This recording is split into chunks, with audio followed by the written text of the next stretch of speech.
Okay, it's live, which means that at this point other people can start watching the feed from Google Hangout and from the OpenHour page.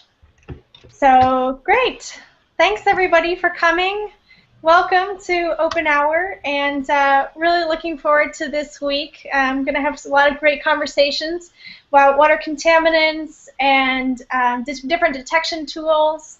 A lot of things in the works, really exciting going on Public Lab, and looking forward to some really awesome conversations. So I'm glad everybody got on all right from the Public Lab page. Was good? Great. Okay. Why don't we go ahead and, I know there's a lot of people in Somerville, so do you guys want to go around and introduce where you are and all of you there?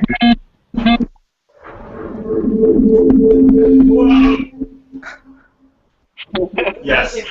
Is somebody there hosting that sorry, one? We've got speakers here. Yes. Hi, I'm Don, and I'm based in Somerville. Hold on just one second, Don. I'm going to... You have a couple computers on there, or there's the feedback?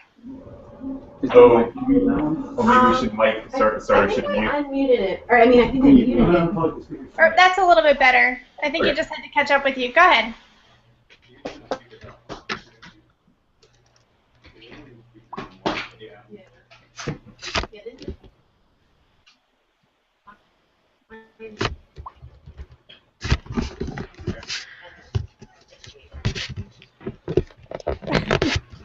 Who's that? I don't know what you're talking about. You want to quickly introduce yourselves? Yes. Hi. Am I looking at this general direction? If you're looking at this laptop here. Hello. My name is Lily. Jeff. I'm Will. Shiloh. This is Shiloh. I'm Tim. Chen Chen. Catherine. Hey, you guys, just for reference, Catherine's computer is coming through a little bit clearer just in the video. The others are, like yours is a little bit grainy, so I'm not sure if that is helpful information for you at all, but... She doesn't like the computer now. We're just interpreting your comment as a comment on my Ubuntu machine. On your what? That's cool. Our Linux operating system, but that's fine. No, okay. you might be able to switch over, but it might be complicated right now to switch over. But maybe we'll try to do that. Okay. All right. Well, does somebody want to kick off the conversation on water contaminants, or do we want to go right into tools, or what are you interested in doing? Maybe we give a quick overview of the water project, but just really quick. And I mean, if you know, that's what we could do here. But Jack, do you want to I think you had some stuff loaded up. Did you want to dig into what you wanted to talk about? Oh well, I was just going to talk about electrochemistry. If people want me to get into that first, that's fine. Is that the plan here? Yeah. Okay. So. Let's do it. We've been working on developing open source equipment for electrochemistry. Potentiostat is what we made, and what a potentiostat is an instrument that measures the current that flows through an electrode at different voltages as a function of voltage. And this can be used to quantify things like metal ions in aqueous solution. And so I've got a demo set up here. If I can get my screen share working. Takes a little time to load up, I guess. And hit that. All right. It's not wanting me to do it right now. It's taking its time. Anyway, we've been working on this project for about 4 years now, and we finally got it to where I believe we're going to be going into production And I'm going to be making these and selling them, and I believe that public lab is going to be running them for us. So you can see right now we're collecting data, and as the data is collected, it's displayed on the chart. The sample contains a metal, contains some iron salt in aqueous solution, and where you see those peaks, that's where it has where the electrons transfer between the metal and the electrodes. You can do a number of different experiments, and here's another one that's more easily quantified. Gives you a peak that you can integrate. So get the area underneath that peak, and that gives you a measure of the concentration of the iron that's in solution there. And that is kind of where we are. I'm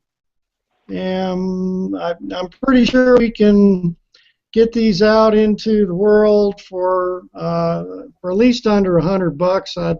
I'd like to see us go lower in price than that. Okay, so we just we shipped a couple of copies out this week to people who are public lab associated, and they're going to be doing some comparisons to other things that are out there. So we're going to be doing hydrogen sulfide analysis that we ran we did a research note on, and hopefully the people in Texas who are concerned about these fracking operations will be able to use our technology to help with their projects, their concern with the environment. Are there any questions about this? Yeah, actually, that's exactly what I was going to ask you. What kind of projects would this be useful for in fracking? That makes a lot of sense. Yeah, I think that metals in water is the thing that you can. That's going to be the big application. So things like lead, mercury, arsenic, that kind of stuff in water. I was looking at somebody is looking in Maine. In Maine, there's this sulfuric acid site. I was just reading that on the Google Gmail, and I think I'm going to eventually get into that. But we need to really get our know what our limits of detection are and that kind of thing, and you know, since we are doing this in a very low cost way, and you know, you sacrifice some things that might affect your limits of detection and sensitivity, that kind of thing. Right. So I'm hopeful that it'll be helpful to the water quality people. Yeah. It's also supposed to be an educational instrument. So by driving the price point down, I'm hoping that we'll be able to put more scientific instrumentation into more classrooms, more laboratories. You know, have community colleges be able to run meaningful and interesting experiments in their chemistry and physics labs and all like that. Neat. So that's where we are, I guess. So Jack, how? Oh, I was just going to ask you a question. Oh wait, Craig, you had something to say. Sorry, go for it. Oh, I was just wondering, how difficult is it to calibrate your instrument, and specifically when you want to detect a certain type of metal? I'm supposing you have that peak occur at a very specific voltage, and you're able to tell right what it is by that voltage. All right. For the first part was about calibration, and and you got two different directions to calibrate in. You got the voltage direction and the current direction. So current's on the Y and voltage is on the X. And the voltage is measured relative to your reference electrode. So that is something that we really haven't been worried too much about. That is determined by the chemistry that goes on in at your reference electrode, and that's something that's easily controlled.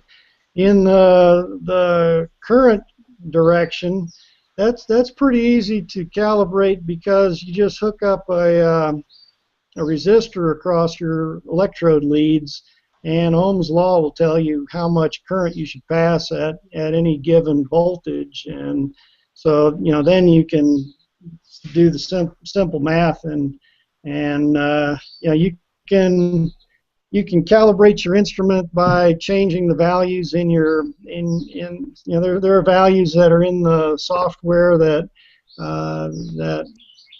can be adjusted to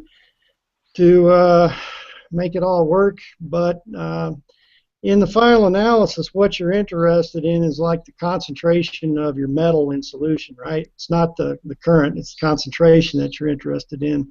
And the way that's typically done is with standard solutions. So you weigh out a certain amount of the metal that you're interested in, and you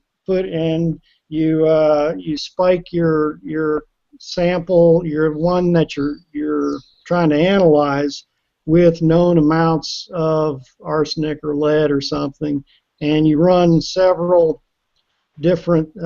experiments with different amounts of added lead, and you see the effect that has.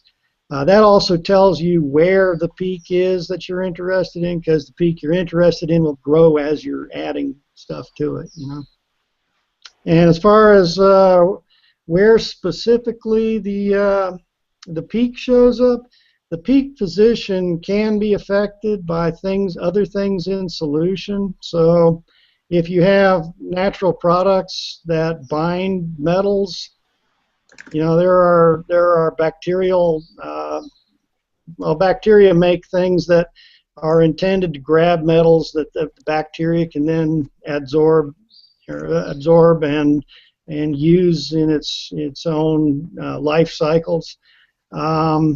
So when you have a binding event, it affects the voltage that occurs at, and it shifts to the left or shifts to the right. And things like just regular carbohydrates will bind metals, and so there are general guidelines about where these things should be. But if you're dealing with a complex solution like you would have in a natural environment, then you have to do these standard addition studies to make sure that you actually are observing what you think you are. Would that be something that you could supply as a kit to go along with the potentiostats? Yes, you could. Very, very easily. That's something I think we should do. But that means, shipping lead and arsenic and antimony and things that you don't want the kids eating. Of course, you can buy these. You can buy nasty stuff that kills rodents, and people presumably will behave responsibly, But yeah, I think calibration standards and all that, I think that's a very an important part of what I want to sell. I also want to have a take back program where you have all your nasty contaminated water, and you put it in a milk jug, and you screw the lid on tight and tape it up and send it back to me, and I'll get it disposed of properly. But I just sent some salt through the mail, some solution, and I hadn't thought about it going through the air mail with unpressurized cargo compartments, and this thing apparently burst and coated everything with salt. So there are hazards. I don't know. I don't have all the answers yet. It's messy. Yeah. Great. We've been talking about that a little bit with the oil test kit as well. How do we actually get out some of these contaminants? You know, do we have a standard that we deal with? And if so, is that something that's safe to send out? I don't know. It's an interesting question. So I think salt is a little bit more benign, though. Yeah. Well, the salt is, but when you're asking people to send back their mercury and lead, then Yeah. you don't want it bursting in a cargo plane or. No. Hmm. Well, cool. Thanks. Sure. Don, did you guys want to talk a little bit about? I know you were more interested in an open conversation or sharing and getting ideas. You run the show. Whatever you wanna do right now. Sure. But let's see. So should we just open this document and then we'll go through this? Yeah. Okay. So we might just describe very quickly the open water stuff, and then make it a bit freeform. Let's see. So I can share my screen this way. Oh God! Select a window. Oh, nice. Yay! What do you see great. now? Yep, I see your slideshow. Fantastic. What do you see now? I see the full slideshow. Wow. Okay. Sweet. Do you want to? I could go through these and you say some stuff. I'll say some stuff too. Okay, sweet. Okay. The Open Water Project. Which I think most people are actually familiar with who are participating. I think everyone in the call knows all about this, but at least you get to see this pretty picture again, and then. You have some viewers here too, so some people who are just watching. Okay. So go ahead and explain. Okay. Okay.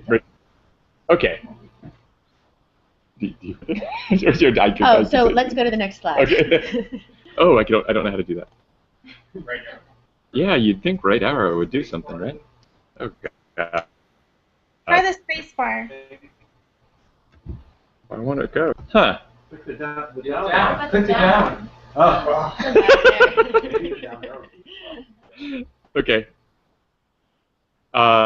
Is that? Oh, okay. Very good. Should I go to another slide? There are lots of people involved in this project, and that's not a complete list. We just decided today to create a wiki page so we could just keep adding people. I just collected someone off the street who was a little to the meeting today. We're getting more and more people involved. It's very exciting. Should I go to another slide? Mm-hmm. So this is from a presentation that we gave recently, actually, to a large audience of journalists who are explaining just to them sort of who water monitoring is already important to. So that would be the list of people here, and there's representatives from I think all of these communities actually working on the project in various ways. Also, people like environmental journalists, watershed managers, and municipal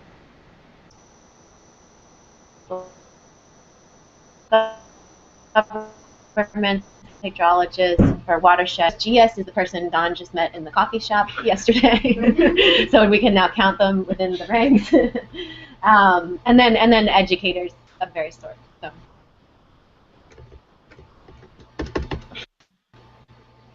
So.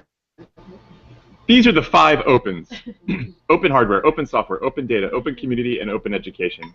We were just sort of stating these as guiding principles and various areas in which we're interested in applying an open source ethos in the space of water quality monitoring.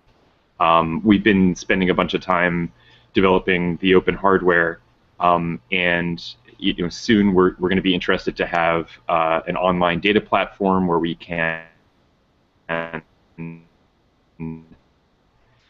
and combine that with some of the standard commercial sensors that are being used in hydrology, and provide that as an open data platform so that everyone can access this data, and using that platform and through developing kind of community support structures. We're thinking about working with Parts and Crafts actually we hope to build this open community around water quality monitoring and educate people too. Yeah, I mean, so the approach that we've taken with the design of the hardware, again, kind of like Jack was saying, where the goal is really to try to keep things low cost and open source, is around this idea of a thermometer. So the idea being that we wouldn't necessarily build an open hardware tool that could measure every single different thing. The water system is very complex, and of course it's always changing. But we're going off of this idea of a thermometer, something that kind of basically tell you that there is a problem with the water system if you have the right data from it. It just won't tell you exactly what your problem is. And so that's what we're looking at, is trying to use really simple water measures as indicators of a problem, and then that would be the reason for you to kind of explore deeper.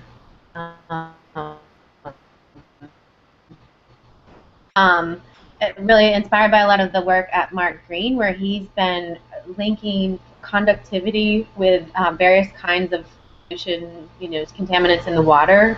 So he's looked specifically at chloride and arsenic, showed how as conductivity, or as the level of the metal goes up, the conductivity is also going up. So, what we're looking at right now with the thing that we're building, the riffle, is building in temperature, but then conductivity, and then potentially depth as our kind of first things that we would be trying to measure, and really trying to use conductivity in conjunction with those other things as the kind of frontline indicator of contamination.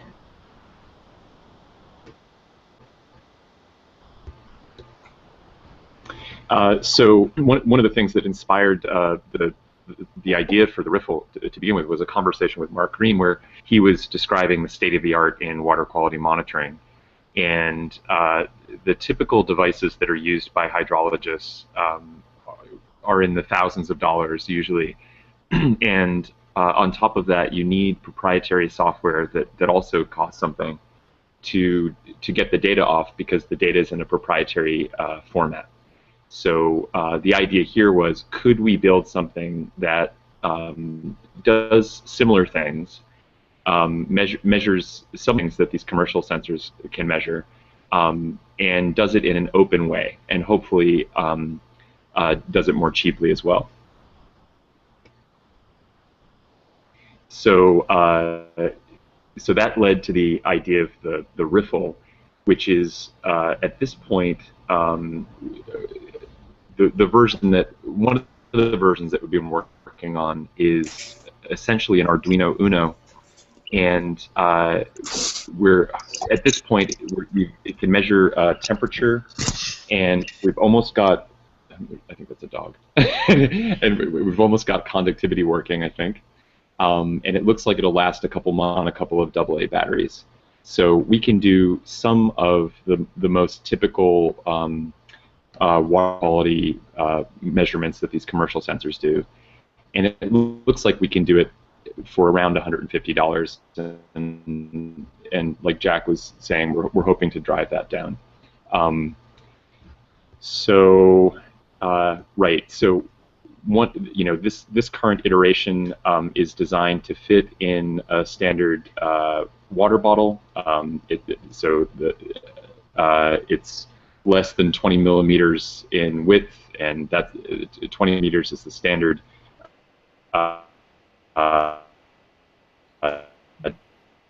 diameter. We're hoping to have these probes that stick through the tap that will measure temperature and conductivity.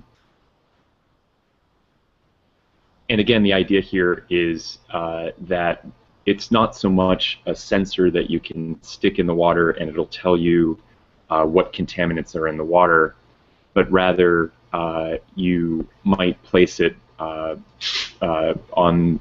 either side of a farm or a factory that has some input into a river or a stream, and you would look at some conductivity signature above and below stream of that farm, and if you see that once a week you get a conductivity spike downstream of the farm and you don't above stream, then that might indicate that there is something being dumped onto the river that day of the week, and then that might motivate you to go back with some sort of test that is a bit more intensive in terms of effort or money, like taking a water grab sample and analyzing that in the lab. And we also imagine similarly that people might monitor their private well water or the tap water home, comparing conductivity traces, day by day, see if they get any odd signatures that would prompt them to conduct further investigation. One of the initial ideas in the project, prompted by Mark Green, was to see if we could make these low-cost sensors as a way of getting at road salt contamination of river networks. And it's a similar idea where you're putting out lots of sensors and you're looking to see what correlations are there in conductivity spikes with flow in the river, and that might tell you something about the source of road salt inputs into the river. Sure. So we've been working with a bunch of folks on the software and data component of this, but probably the hardware is the furthest along. Although there is some progress being made on software and data standards. We've taken a lot of inspiration and are hoping to work closely with Mark Green again, who already has, you can see the map there, he has a ton of sensors already deployed, mostly in New Hampshire, and he's really eager to work with people down in Massachusetts on his citizen water monitoring network. And then we're working with a guy named Jeff Walker, who is a postdoc out of Tufts, whose whole PhD dissertation was about the visualization of air quality data. And just thinking about what is a really basic, simple, open platform where people could upload and share their data with each other and visualize it in a simple way. Open community, which, since we're all here, I don't think we have to explain public lab. Right. So that's the open community part. And so I guess this is sort of a visual example of the exciting way that these collaborations within the open community that Public Lab represents occur. So at some point, because we were placing this in a water bottle, we had the idea that it'd be nice to have a label on the water bottle. So one initial idea was it would say, "Hi, I'm a riffle," and we'd have a link to the Open Water Project. And then someone who hadn't really been directly involved in the water project conversation, who was connected to the GitHub repo and connected to this Pioneer Valley Open Science organization, he saw that mention online, Public Lab, and in the repo, and he came up with this label, which was a really fun kind of retro soda label. And then there was another iteration. Catherine made this beautiful label, and so we ended up kind of mashing a lot of these ideas together, and ended up with this label in the end here, which has elements of all of these and includes nutrition facts and tells you what the conductivity and temperature parameters of the final device would be. So that's what you'd hope for in a collaborative development process. And similarly for the conductivity measurement, Ben Gamari, who has just done amazing things with another version of the hardware, which ultimately, hopefully, will be the version of the hardware, because it's advanced beyond what we're doing now. This was the initial container here on the left. It evolved as we were trying to figure out how to have conductivity probes that would set geometry. So there was this 3D printed cap that had these grooves along the side to hold the wires in a stable geometry. And then as we started to manufacture those, we found that that was kind of a difficult process. So we ended up placing just 2 screws in the cap, and that seemed like a simpler, easier to manufacture design.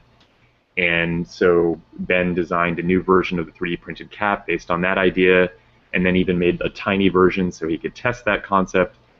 And then Matt Lippincott suggested, well, wouldn't it be even easier to just use an audio jack, which already has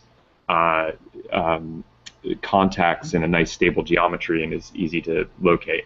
So we're going to play around with that idea. And that's just an example of how the hardware and hopefully the software and the ideas around everything to do with the project can continue to develop. Yeah, so these are a list of some of the pilot sites that we're hoping to work with. Probably the first is really the Mystic River and the Mystic River Watershed Association. They're our closest down here, and they're the ones, we're actually talking with them on Wednesday of this week to start ramping up in terms of an actual pilot with some devices in the water. And then we get to the open interest lies and how I'm hoping to connect to the project, as I know are a couple of the other people that are working with the project. But just thinking about, well, how do we, in my case, educate journalists about what might be possible in terms of environmental reporting if we all have access to lower cost sensors and devices? Thinking about what Lily is calling journalism, and how do we train the next generation of journalists to be able to collect their own data and report stories with that data and tell really important stories that are potentially going underreported because of lack of data. So that's kind of where I'm interested in.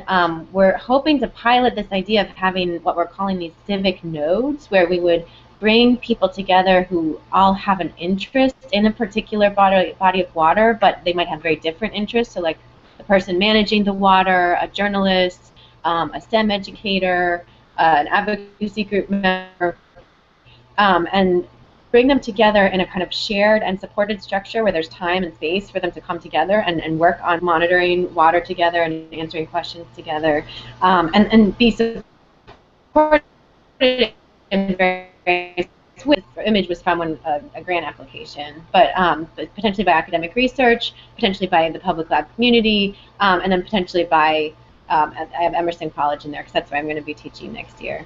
So just thinking about like what are these, what are ways that we can support and facilitate people coming together and really digging into the data and proceeding from there. You're already involved.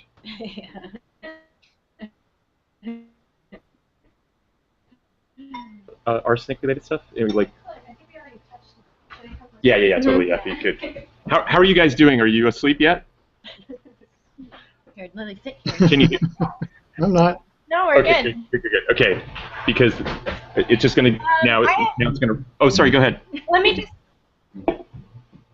I'll just sit here. No, I'm just going to sneak in here for just a second because we have some people who are watching the video and aren't on the video. And I just want to say that there are a couple ways that you can contribute if you're doing that. And I know one of you has already found it.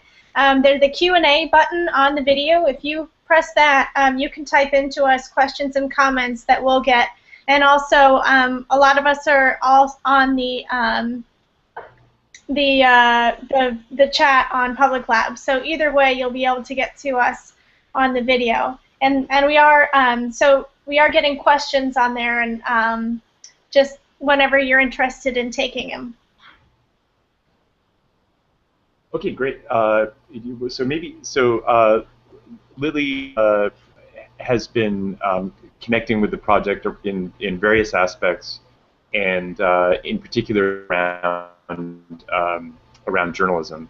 And there's been a recent focus on arsenic, but I'm going to mangle the awesomeness. But so maybe she could just describe what she's doing, but then we should just definitely jump onto the questions. But Lily. Yes, thank you very much for that introduction. I hope everyone can hear me. So kind of from a macro point of view, the way that I'm seeing this field that I'm kind of calling journalism and a few other people are calling censored journalism, there are two different camps. There are people who are mostly journalists who have stories that lack the data to support their investigations. And then there are people like Public Lab, like those in Public Lab, who are developing really awesome censor tools that could help with these kinds of investigations. And so there's a place called the Center for Investigative Reporting that's doing some great storytelling around arsenic contamination across the U.S. And anyone with a computer right now can look this up. But some recent research has shown that arsenic is 17 times as potent of a carcinogen than was recently perceived. And so the FDA standard now says that I think it's 10 parts per billion that's safe, whereas that may not be true. So anyone whose water supply is currently meeting the FDA standard might be at risk for arsenic poisoning over a long period of time.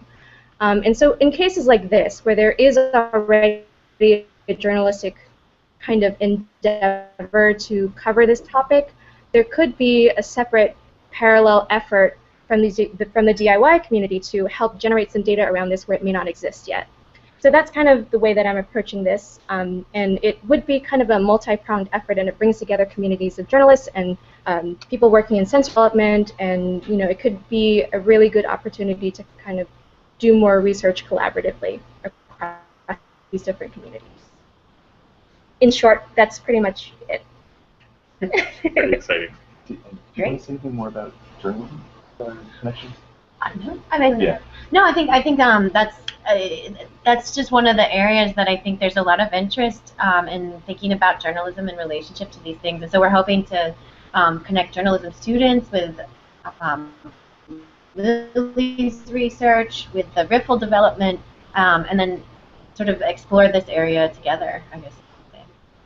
It'd be nice to have like a free-form conversation that took in suggestions from whoever's on the call about that sort of thing. But but Stevie, you said there were some questions there. Yeah, I think there's just one right now. Neil, who's watching, has posted the question on turbidity probe. Any thoughts on metals that will survive prolonged submersion and possibly clean any slime that builds up?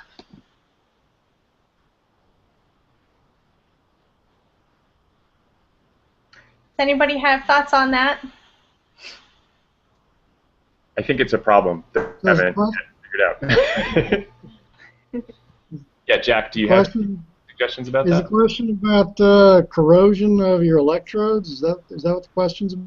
I think he's talking about maybe if any slime interferes with the data that you're getting after a period of submersion, if it's been in the water for a long time. And Neil, correct me if I'm wrong on that. Just go ahead and type in.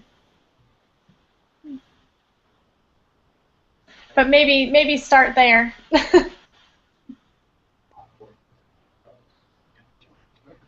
We have a interpretation of the question from Eben. Who's going to interpret the question? We have local expertise here that's going to come online right now. Neil, hi. Are you wondering why the Riffle doesn't have a turbidity probe? Let me see the technique. I don't know. I'm not sure. Neil, maybe were you talking about the potentiostat or the Riffle?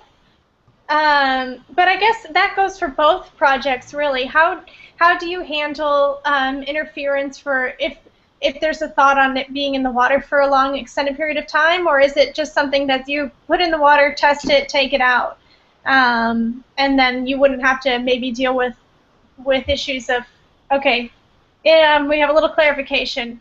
Input: titanium wires are quite cheap and perhaps needs a wiper to clean them. So I've been talking with hydrologists about this. The impression that I get is that depending on what you're measuring, there is a big worry about fouling, and for a while we were concerned to make sure that the batteries on this device would last months and months and maybe up to a year. And maybe if you're measuring temperature, you're not really worried about fouling because maybe your sensor will work no matter how much gunk is on it.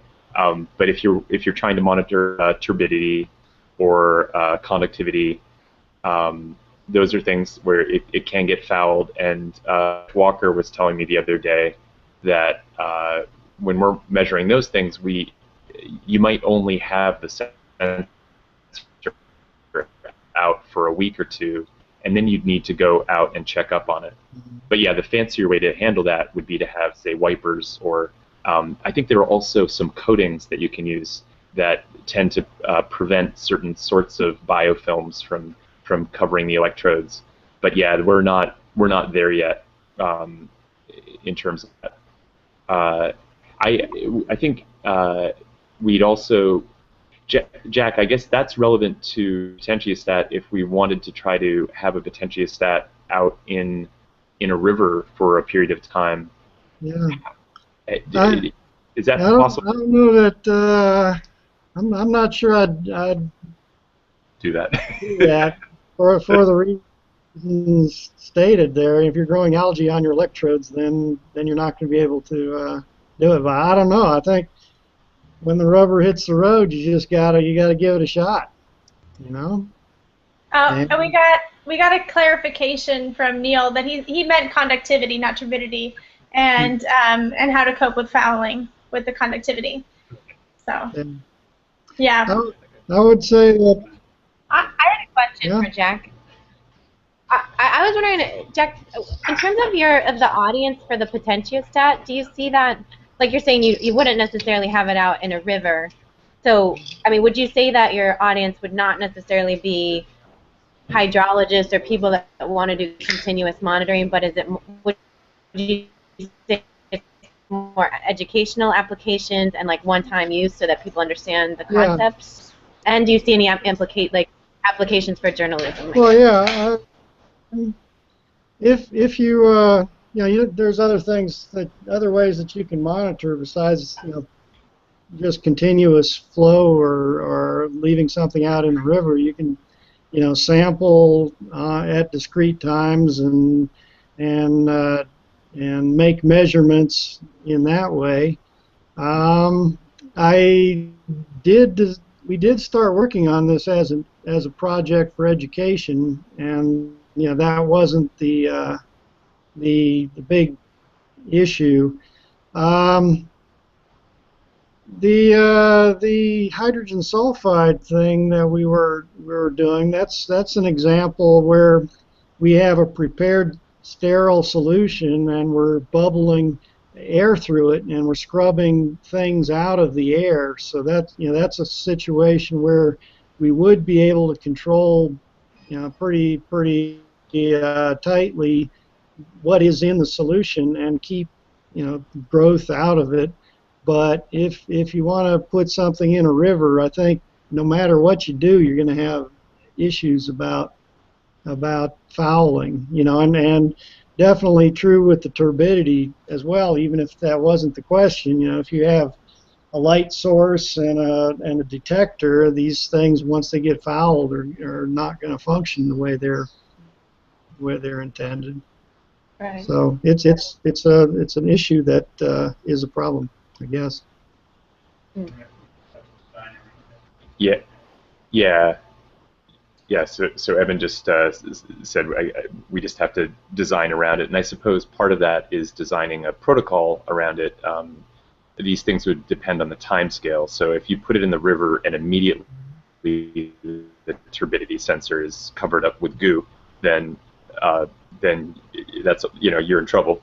But if it lasts 4 days, and you have to go out every 4 days, then that's annoying, but you still get some data. If it's a week, then that's less annoying. I guess you have to figure out, what you have to balance annoyingness versus, the data that you want to get. Anyway, yeah. Speaking of data, I got a question about how you retrieve your data. Is it a wireless thing? Is it like XP, or are you logging to an SD card and going out and pulling the card, or how you doing that? Or what's the plan? Yeah, that's a great question. So at this point, we has an SD card Thanks for asking. So I can open the purple envelope and show you.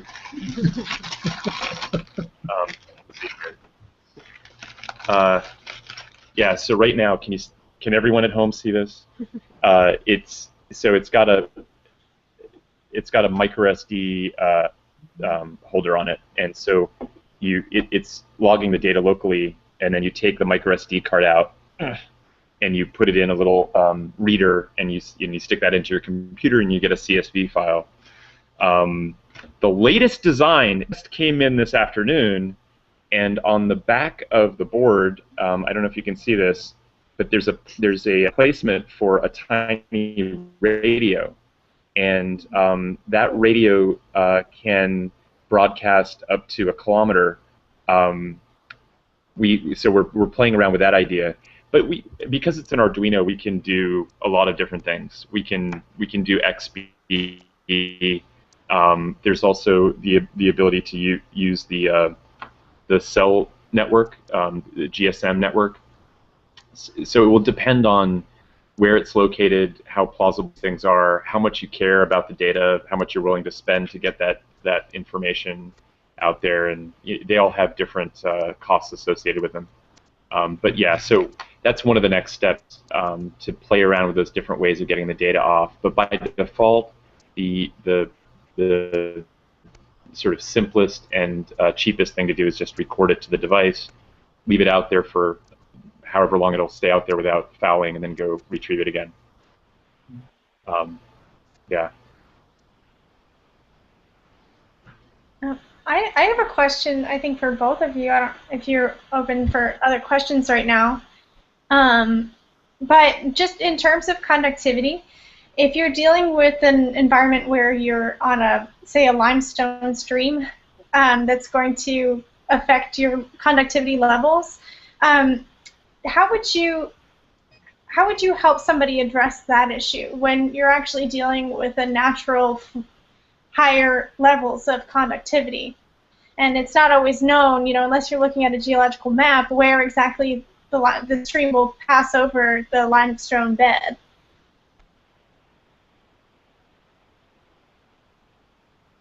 So Jack might have a better answer to this question, but Nobody? I think to begin with, at least, a lot of... Sorry, what? Sorry? Yeah, Jack might have a better answer, but I'm... No. Well, sorry, what... I think, no, God, I hate the delay. I was going to say, you do baseline testing if you have some event that you're trying to monitor. If this thing was going to dissolve just naturally, then it erodes slowly, and I'm not sure how much calcium carbonate ends up in the water. If you have some sort of acid eating it away, then I guess that's going to, the amount of acid, the rate at which the acid is attacking your limestone will affect that. Yeah, I think knowing what your baseline is your best shot. You get in early, find as much data before any environmental degradation occurs, if possible. I don't know. Great, thanks. I can add to that briefly. I mean, like Don had showed maybe in his slide, you can do like upstream and downstream testing depending, if you're looking at a specific source. And then the other thing, it sort of depends on your source, but if you're looking at like a factory, sometimes they'll just operate like Monday through Friday. So you can compare like weekend versus like weekday versus holidays and sort of like operational differences. And then sometimes you'll find these factories, they'll do like a shutdown for like a whole month. And then you can get like, some really good background data. Cool, excellent. Thanks, David. Full disclosure, we went to high school together. Does anybody else have I would just make to add to that. Don taught me everything I know. But I think that represents an additional thing to consider just as we're developing educational materials and talking to people about this is this aspect of like study design or experiment design that people would have to become familiar with. That's not just like a natural thing that you would understand exactly how you would then deploy this and how you would measure something. This idea of getting baseline data and then looking at differences between them. So, you know, that would be like a custom thing to probably talk about with every different group that's interested in monitoring something, and what is the best way to go about that, like some kind of like best practices or something. Cool.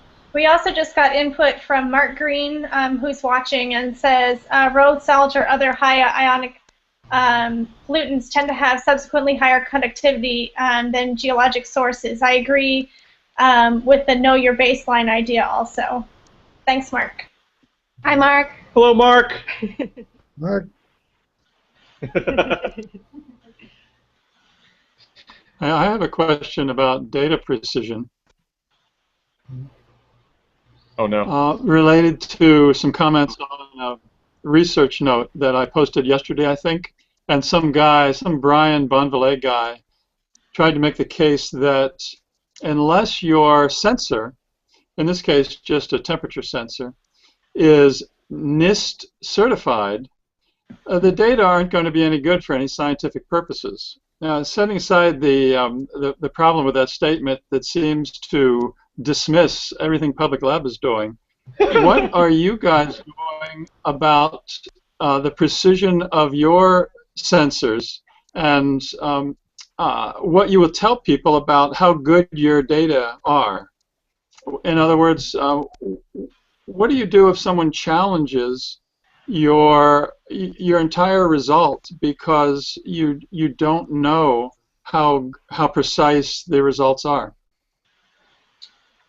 That's a great question, and I think the answer that is starting to evolve in conversations that we've been having recently is that it seems like it depends very much on the question that you're asking and the audience that you're trying to convince, and basically what you're trying to do. So in the case of conductivity, for example, it may be enough if you're in a community that's affected by fracking contamination to see above some level and not need to be too precise a conductivity measurement. I would have to define those things going down the line, so we have to figure out whether this is true. But my understanding at this point is that in that context, you might find that there is a really strong spike that doesn't require a particularly sensitive instrument when your house water. You won't know for sure that that's the reason for the spike, but that might be enough of an indication that something is going wrong or something is odd that you would be prompted to go do further investigation with more precise instruments. This was a question that came up at a recent air quality conference. What I heard at that conference was the idea that when you are trying to identify hotspots and when you are looking at correlations that might tell you where there's a problem, then you don't need a particularly precise instrument in a lot of cases. And if that's what we focus on to begin with, then I think there are a lot of useful things we can do. If we get to the point where we want to have data that holds up in court or is useful for a particular question that requires high precision, then it'd be great if we could come up with some ways of calibrating these instruments and validating these instruments by using them in parallel with other instruments that are NIST certified, for example, to sort of prove them out and then have the results be convincing. It's definitely something that we need to develop protocols around, but my impression is that there's a lot of cool stuff that we can do to worry too much about those questions. End of ramble. So if you were going to make 100 of these units, 100 riffles, and you got 100 temperature sensors from Adafruit or whoever you're buying them from, would you run each one in an ice water bath, for instance, to see whether they all read 0 degrees C? Or would you just assume that they were good enough? Or that they weren't good enough. Right. Right. So there are temperature sensors that are digital temperature sensors where they're sort of factory calibrated, and in that case, I would tend to assume that they were within the specs that the manufacturer claimed. Really? It would be. I would imagine that that spec would be extremely poor. Oh yeah. Because most of the applications currently built to are more like in a factory or something like that. It's Speak not, into the mic. Sorry, I was going to say that I think a lot of sensors are not built in health standards. They're built to regulatory standards, and in many cases, like a lot of the gas that need to be high concentrations that would be well beyond what would be safe for humans. And also, if you look at the spec sheets, a lot of them are just, when you read them, they say some things like plug in and leave running for 36 hours before use, and stuff like that. That really indicate that they weren't designed for the kind of things weird. And that may be more true for gas sensors than other sensors, but I think that we have to be critical about established manufacturers of sensors and their claims. Yeah. Yeah, that makes a lot of sense. So I guess what I was going to set up as a comparison was like some of these digital sensors, I would trust more than say a thermistor where you really should calibrate the sensor that I design. You should make sure that works. Whereas it comes from this factory, like maybe I would trust that a bit more. It's true though, for any of these things, we should go through a process where we see what the tolerances are. You know, are their claims real? But in any case, yeah. Sorry, go, Jack. I think if you look at the spec sheets on some of these things that you buy from Adafruit or DigiKey or wherever, you'll see that some of them will tell you that they're good to within 20%. Okay, so if you're making an amplifier and you're relying on a 1 k ohm resistor and it's actually 1.2 k ohm resistance, then your math is all messed up, right? So I really think that you should calibrate every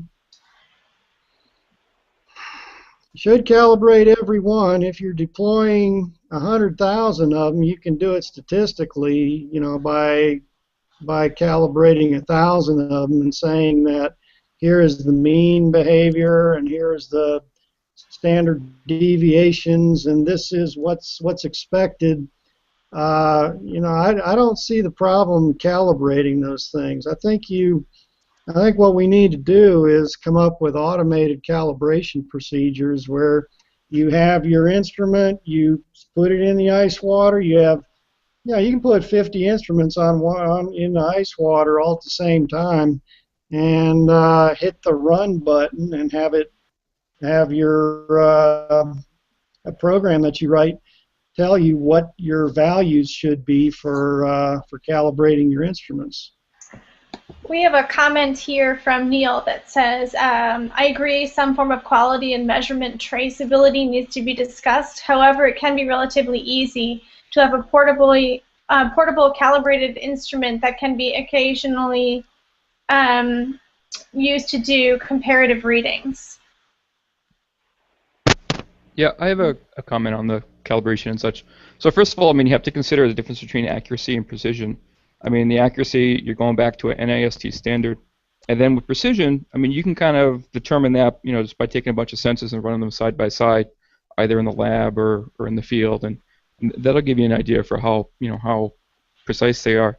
But as far as accuracy goes and NIST standards, a lot of times when you get into it with these commercial instruments, they're not always doing like a typical lab experiment where they put a bunch of sensors in ice water or whatnot, which that works fine too. But a lot of times you'll see for like thermocouples and other things, the standard is basically just a voltmeter or a signal generator. And so if you have like access to a high quality voltmeter that has been calibrated, and I mean that could be you could actually use that as your NIST standard if your voltmeter's calibrated properly. And your field monitor is like never your NIST standard calibrated instrument. It's the the NIST top level standard stays in the lab, and the field instrument's always like a second level down. I'm going to jump on here for just a second just to do a time check. It has been an hour, and so it's sort of the end of open hour. I'm more than happy to keep this open for comments and questions, but if anybody needs to sign off now, that's fine as well. And thank you for coming. And I just wanted to take a moment and say thank you for joining us. And come join us next week. It's our last session in the kickoff series, and it's going to be on air quality and air pollutants and monitoring devices. So we're happy to continue on here, but I just wanted to send that thank you out if anybody's going to drop off now. Yay! Thank you. Bye. I got to go. Bye, Craig. Thank you. Thanks, Craig. Bye, Craig. Actually, so the buzzword for NIST is NIST traceable. The keyword being traceable, and that's kind of that fuzzy marketing word people like to throw out there. I mean, it could be like 7 degrees of separation, but it's traceable.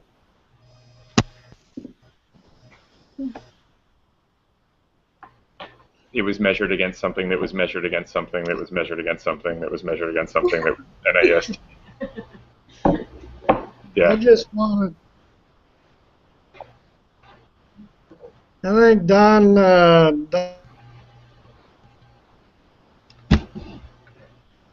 Oh no. Don hit the nail. What is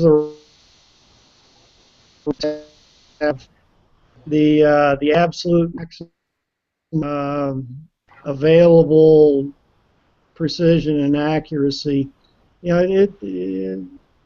And if you go down that route of needing the maximum level of precision, then you're going to the incredibly high dollar stuff that just pushes every citizen out of the picture. So, yeah. Chris, whoever told you that about the NIST, they were full of crap. No, it's true. So like I've done some testing for OSHA or OSHA standards, I should say, which gets into NIOSH standards. And the typical like screening method for NIOSH depends on what you're testing for, but the typical screening method, like once you get up to like 80% of the actual like enforceable level, you can use what they call the screening method, which is like usually like plus or minus 10%, plus or minus 20%. It's only when you get really close to that enforceable number do they want you to use the primary standard, and you actually have to, break out the GC or something crazy like that. But usually at that point, like nobody wants to be that close to the enforceable standard. People want to back it way off. That's for like occupational testing. So there's nothing wrong with screening methods. That's what I'm trying to say. I know I've talked to some other people about, citizen science, and people, gravitate towards we want the best of the best. But when I used to do consulting, we wouldn't take these like $20,000 instruments into the field. I've done public health studies where you use some instruments that are really cheap. It's just all about characterizing the instruments and taking into consideration for what you're measuring. Yeah. I actually I'll stand up and say I want to be teaching with something that doesn't have a huge amount of precision, so I can talk about propagation of error and the accuracy with which we actually do know things, and have it be meaningful and not being some 1/1000th of what the measurement is, Mm-hmm. And Chris, recently you posted this great research note that was describing one use for these lost temperature data loggers. The fellow who was deploying those, was he calibrating every individual temperature data logger before? I mean, was he using like an ice bath? Yes, he was. He said that the hobo loggers, which he buys, come in two types. Hobo manufactures them so that they are more or less NIST traceable, but they charge extra for those that they select and test well. They sell the rest of them for a lower price. And my colleague buys the lower price ones and then tests them all. He throws them all in an ice water bath and sees to make sure. He's really interested in the freezing temperature anyway. He wants to know when the soil thaws and when frosts occur. So 0 degrees C is important to him. So he tests them all at about 0 degrees C and make sure that they're close enough to that for his use. So he's kind of bypassing the more expensive NIST traceable commercial product and getting the next step down from that, but doing some calibration by himself. So I figure that anything that we make ourselves, we should probably do some kind of testing on, similar to that. And we probably, I'd be really curious, I don't know, has anyone done much of this? How many Adafruit thermistors or any kind of temperature sensor are really so far off that they're unusable for most of this stuff? Does anybody have any idea how good or how bad those cheap sensors are? Chris, it's funny you should ask because the guy who, this Brian Bonvalet character, who he is, but he actually published a research note testing the kind of sensor that is often sold on Adafruit or SparkFun, and did a pretty in-depth analysis where he put them all in the same place and measured them against each other. So you should read his research note. So that was the DHT sensor, right? Is that what it was? It was one of them. I think there's a lot of them that have the same. They look the same, and they try to perform a similar function. I'm not sure which one. So he just did that in the last week or two, right? Yeah. So I mean, regardless of what you're making, I mean you're entering into manufacturing and manufacturing quality control. So if you take something that has like say a dozen different parts, or let's say 10 different parts that are semi-complicated, and each one has a 1 out of 100 failure rate. I mean, you can do the probability of how many of your instruments are just going to fail right out of the bat, right out of the box. And that's basically manufacturing quality control. You have to test the sensitive parts as they come in from the manufacturer, regardless of whether you buy it from the original source or you buy it from the person who put it together, like Onset or whatnot. So what do you think of this idea? In my research note, I described a scheme where instead of just a temperature sensor, since they only cost $1 or $2 a piece, you just put 3 of them wherever you want to measure temperature and collect 3 data streams. And if one goes bad, you know it and you eliminate it. If there's a difference between the 3, you take the average. And it may be that is one solution. Since these sensors are so cheap and it produces a lot of data, but it's no problem to store it and analyze it. So is that a reasonable solution to this, to just do redundant and replicate or duplicate samples or sensors? I think that might be a question about accuracy versus precision, but it just kind of funny. I'm about to leave, but it reminds me of how I've read that the space shuttle computer works, which is that they run 3 parallel computers, and then the computers vote on what they should do. There's something like that. We should distribute 5 sensors for every measurement. Maybe that's what we could do. We could have them vote. Okay. See you. Yeah. I mean, I guess maybe some of this goes back to it depending on what it is you're to do and what your requirements are. If I want to know whether I have a sufficient fever to go to a clinic to follow up, and I a digital thermometer from CVS, ought I to calibrate that in an ice water bath before I use it to assess my fever? I guess it depends on does it matter whether I've gotten to if I go 0.1 degrees above what the safety level is or whatever the standard.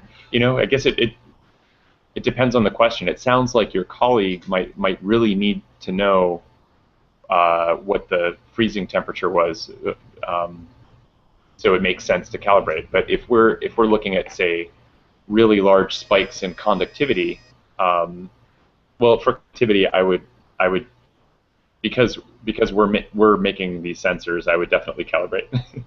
I don't know. I guess it does seem like it depends on the question. Depends on what your standards, your requirements are. Yeah, I think you want to calibrate each one. From a manufacturing standpoint, you can do some simple quality control. So I'm sorry, I don't recall the exact the post you're talking about. But sometimes with sensors, you can do basic things when they come in. You can just like measure the resistance with a voltmeter or capacitance or whatever it is, just when it comes in from the manufacturer. And you'd be surprised, like you just see some oddball ones, whether the soldering points were bad or whatever. I mean, when you buy your parts from a manufacturer, like wholesaler kind of supplier, they don't necessarily check them. They just they make them. Like you said, they're so cheap. They just maybe ship you a couple extra and say throw out the bad ones and that sort of thing.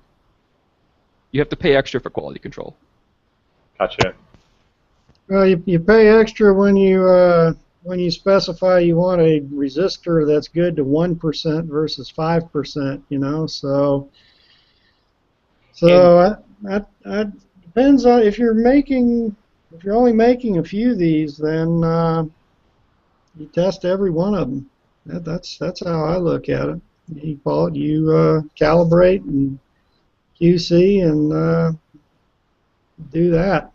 And if you're putting these out in the field for other people to do, you publish protocols for calibrating the instrument when they get it. Yeah, I would be more concerned about the linearity. I mean, I know you can do like single. The worst calibration sheet is a single point calibration, like NIST traceable, and I've seen them before. It's like one number they checked. It's like that's great if you're sampling at that. Like if your friend who was looking at freezing, you can get away with that. You check ice bath, but we're going to be looking at ranges, so you want to obviously do like a high and a low, and a spot in between would be wonderful. Okay, but you can make a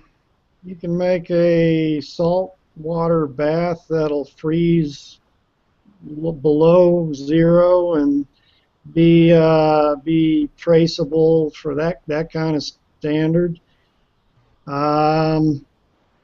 It seems to me that there are ways of coming up with more than a 1-point standard if you can handle going to 100 degrees C and 0 degrees C, and those two numbers are reasonably easy to get. You have freezing water and boiling water, and you can calibrate your thermistor on that. I think those are points where they have where calibration would be valid. And as far as conductivity goes, you could make different concentrations of salt solutions and calibrate on that. Doesn't have to be too complex. That's something that occurs to me too. The complexity of the procedure. I suppose one thing I'm having in mind now is that every additional step that you require of the end user is supposed to be a sort of a grassroots monitoring effort. You'll have some people drop out of it. If it's the case that by not requiring the calibration, then you can't trust the data at all. you don't get any meaningful data, then you know, you have to do calibration. You have to make sure that people do that. If there's some more input. Hold on. I thought we were talking about redundancy, not calibration, or maybe both. I think they're kind of intertwined. Right, but if the redundancy is so cheap, we can do it anyway. I mean, like if you take 3 sensors, right, and then you take the median, what is the probability of 2 of them go wrong simultaneously, right? And then that will save you a lot of work. Oh, sorry, I missed that. Yeah, is that what we? So that's a good idea. I mean, if you have like super cheap temperature, you know, digital temperature chips, and you just put 3 of them on the board, I guess that's one way of addressing this. I still think you need calibration. Real data. Because you need to I think you should just charge for the calibration. That's what the commercial people do. Yeah. You tell us the Dawn certificate. $10. So yeah, I guess if we're talking about, so we should have a process. Well, I guess I'm confusing a couple of scenarios. So we should have a process where when we're manufacturing it, we test these things and we calibrate them. I mean, that makes sense. But if I require that in order to use, you know, if I were designing a community health project and I wanted people to assess whether they had a fever, and in addition to asking, you know, I distributed a thermometer to everyone, and in addition to asking them to take their temperature, I also said you need to go through a calibration procedure for the thermometer. Then the statistics of, you know, how many people adopt this technique will go down. If it's the case that, you know, that calibration is such an important thing that we absolutely need to require it, then so be it. But I could imagine if you're trying to assess how prevalent is a fever in this population associated with some other, you know, health parameter, and maybe in a couple of individuals you're off, but because you are able to distribute so many low-cost thermometers, you know, maybe that's okay. Your statistics aren't really affected by it because you have greater compliance. If it's a health concern and you're asking them to, you know, then the threshold's higher. I'm going to throw in here real quick. I have a comment from Neil Hancock, who's watching. Just wondering if there's a place where this conversation can be continued online. I'd be happy to hit around a few ideas and contribute in some areas. Neil, I have just posted a link if you want to join us in this room. But beyond that, there's a number of places where we can take information, contributions to these ideas. And one is through the Open Water Google group on Public Lab. If you go to Public Lab, participate, and then join groups. I'm not sure if you're on that, but that's a great place to carry on these conversations. Another one is both the Potentiostat and the Riffle have Public Lab pages that you can go to, comment on, leave your ideas and thoughts, or post a research note if you have, you know, a lot of information that you want to share. So there's a number of ways of contributing to these ideas. Thank you. Thanks for that.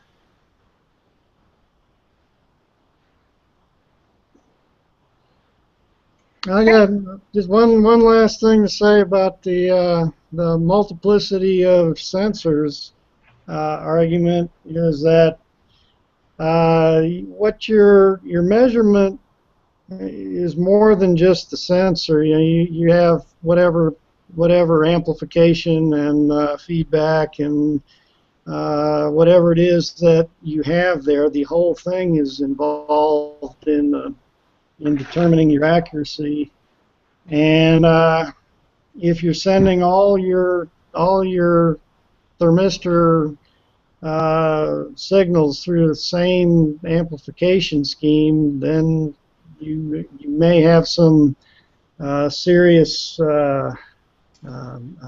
error, systematic error, and so having multiple sensors may not do you any good.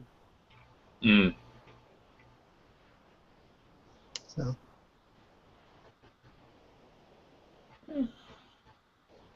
I'm a big believer in the calibration. Yes, that makes sense. That makes sense. And it does sound like we should, as early as possible, start to collect statistics on these devices as we do the QA/QC and see what we get as we're manufacturing them.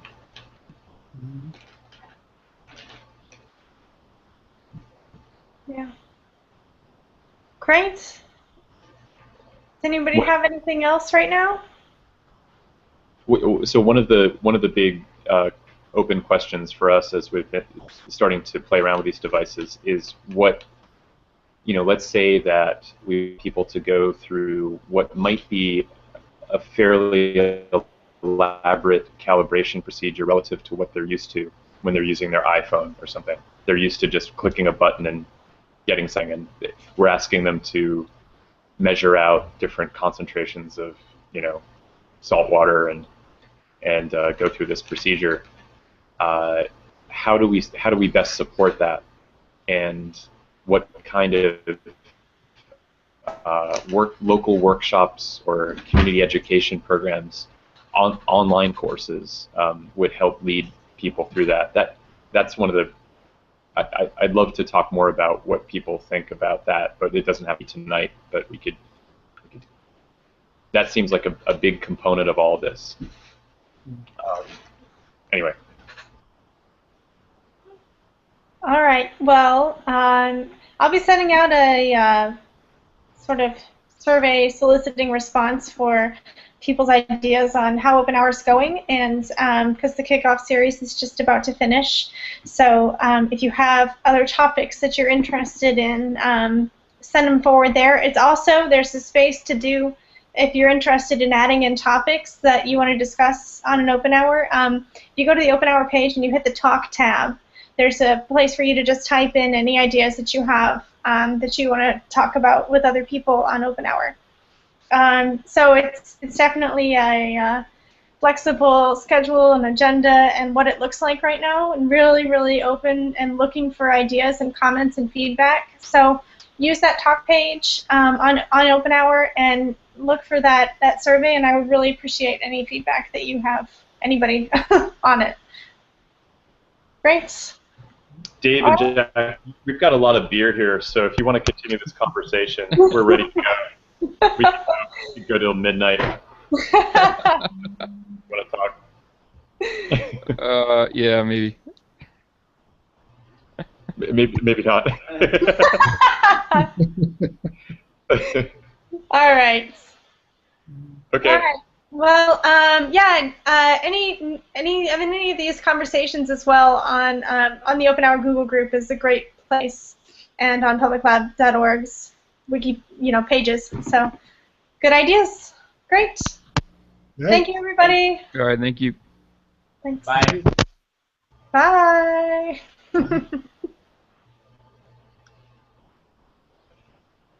Oh, you're welcome, Heather. I don't see where these things are being said. Where are these things being said?